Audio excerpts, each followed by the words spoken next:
ప్రభు నామంలో మీ అందరికీ వందనాలండి.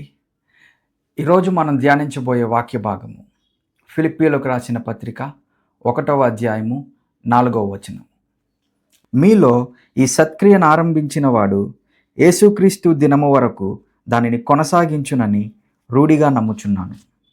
ఈ వాక్య భాగాన్ని మనం అర్థం చేసుకోవాలంటే మొదటిగా మనము ఫిలిప్పీ పట్టణం గురించి అర్థం చేసుకోవాలి. ఈ ఫిలిప్పీ పట్టణము రోమా సామ్రాజ్యంలో ఉంది. ఆ టైం పీరియడ్లో రోమా సామ్రాజ్యం సమస్తాన్ని ఏలుతూ ఉంది. అయితే ఆ రోమా సామ్రాజ్యానికి రోమ్ రాజధానిగా ఉంది. ఆ రాజధాని తర్వాత అలాంటి రాజధాని స్థాయి కలిగిన పట్టణము ఈ ఫిలిప్పీ పట్టణము. ఈ ఫిలిప్పీ పట్టణంలో సాధారణ జనులు నివసించేవారు కాదు. ఈ ఫిలిప్పీ పట్టణంలో all the government officials, government ఉద్యోగులు, రోమా సామ్రాజ్యం అండర్లో ఉన్న ఉద్యోగులు, at the same time retired military officers, ఇలాంటి వాళ్ళు అందరూ హై లెవెల్ పీపుల్ నివసించేవాళ్ళు. అయితే పౌలు అక్కడ ఉన్న ఆ సంఘానికి పత్రిక రాస్తున్నాడు, లెటర్ రాస్తూ ఉన్నాడు.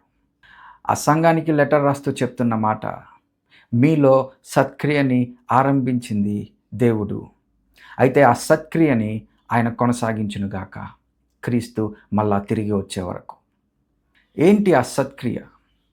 హిస్టారికల్లీ మనం చూసినట్లయితే ఈ ఫిలిప్పీ చర్చ్, ఆ ఫిలిప్పీ సంఘము పాల్కి ఫినాన్షియల్గా చాలా సపోర్ట్ ఇచ్చిన సంఘము. Biblically we can prove that. అయితే పాల్ దాని గురించి మాట్లాడుతున్నాడా? వాళ్ళు ఫినాన్షియల్గా చేసిన ఆ హెల్ప్ గురించి పాల్ మాట్లాడుతున్నాడా? పాల్ సత్క్రియ అని చెప్పిన విషయము ఆ ఫినాన్షియల్ సపోర్ట్ గురించా? కాదు. నేను చదువుతాను, అందరూ జాగ్రత్తగా వినండి. మొదటి దినము నుండి ఇది వరకు సువార్త విషయంలో మీరు నాతో పాలివారయుండుట చూచి, దేవునికి స్తోత్రం కలుగునుగాక. అకార్డింగ్ టు పాల్స్ వ్యూ, వాళ్ళు చేసిన సత్క్రియ ఏంటంటే పాల్ పరిచర్యలో పాల్గొన్నారు. ఆ పరిచర్య ఏంటంటే సువార్తని ప్రకటించటం. ఈరోజు my dear brothers and sisters, my dear friends, మన ముందున్న ఒక ఛాలెంజ్. నువ్వు నిజంగా సత్క్రియ చేస్తున్నావా? లేదా మనం నిజంగా సత్క్రియ చేస్తూ ఉన్నామా? మనము లేకపోతే సహకారులుగా ఉన్నామా? సత్క్రియ చేసేవారిలాగా ఉన్నామా? లేకపోతే సహకారం అందించేవారిలాగా ఉన్నామా? ఈరోజు మనం అది చాలా క్లియర్గా అర్థం చేసుకోవాలి. మనల్ని మనం గ్రహించుకోవాలి. మనం ఏ పరిస్థితుల్లో ఉన్నామో గ్రహించుకోవాలి. మనము కేవలము ఫినాన్షియల్గా మన చర్చ్కి సపోర్ట్ చేస్తున్నామా? మనం కేవలము దేవుని పని అని చెప్పి ఆ పని గురించి ఎక్కువ ఆలోచిస్తూ ఆయనకి సపోర్ట్ చేస్తూ ఉన్నామా? ఆ పని విషయంలో సపోర్ట్ చేస్తూ ఉన్నామా? లేదా నిజమైన సత్క్రియ చేస్తూ ఉన్నామా? ఈ భాగంలో నిజమైన సత్క్రియ ఏంటంటే ఆత్మల్ని రక్షించడం, సువార్తని ప్రకటించడం ద్వారా ఆత్మని రక్షించడం. అండ్ ఇక్కడ మనం చూడాల్సిన విషయం ఒకటి ఉంది.